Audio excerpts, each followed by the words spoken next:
শিশুকে হত্যা করেছে যে নরপিশাচরা, তাদের বিচারের দাবিতে আমাদের এই প্রেস ক্লাবে এসে দাঁড়াতে হবে।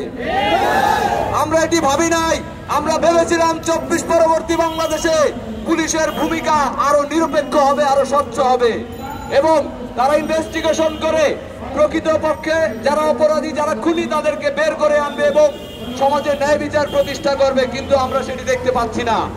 আমরা দেখতে পাচ্ছি পুলিশের তালবাহানা, আমরা দেখতে পাচ্ছি সেই আগের মতোই যেই বংশীয় দাপট কিংবা প্রভাব কিংবা ক্ষমতার দাবিদারি করা পুলিশ সেটি করছে। আমরা এটি নিন্দা জানাই পুলিশের প্রতি। এবং ঢাকায় যেহেতু আমরা এসেছি, আমরা আগেই বলেছিলাম যে এই বিষয়টি নিয়ে আমরা ডিআইজি মহোদয়ের সাথে আলাপ করেছি। আমরা বলেছি সুষ্ঠু এবং নিরপেক্ষ তদন্তের জন্য আপনারা দ্রুত কার্যকরী পদক্ষেপ নিন।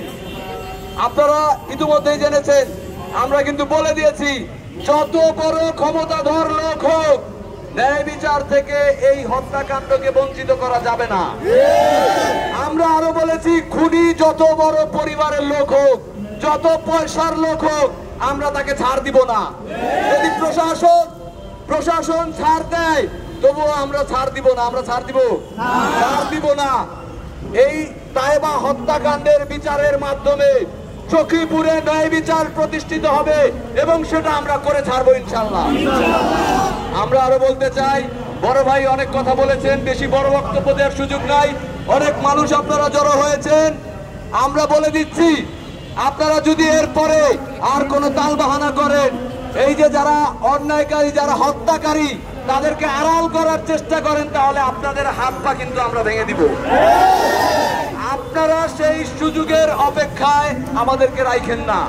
আমরা বলছি যে এই যে প্রকৃত হত্যাকারীকে আপনারা আড়াল করছেন, কত টাকার বিনিময়ে করছেন, কতটুকু ক্ষমতার উৎসের বিনিময়ে করছেন, আমরা কিন্তু সবকিছুই খোঁজ খবর নিচ্ছি। সুতরাং এইখানে কোন রকম উল্টাপাল্টা কিছু করার চিন্তা ভাবনা আপনারা করবেন না। আমরা সামাজিক ন্যায় বিচারের প্রতি দায়বদ্ধ থাকবো এবং আমরা মনে করি আপনারাও সেখানে দায়বদ্ধ থাকবেন। কোন নিরীহ লোক যেন অবিচারের শিকার না হয়, এই ঘটনায় আমরা এটি দাবি জানাই এবং যারা প্রকৃত অপরাধী তাদেরকে দ্রুত শাস্তির আওতায় আনার জোর দাবি জানাচ্ছি। আল্লাহ হাফেজ।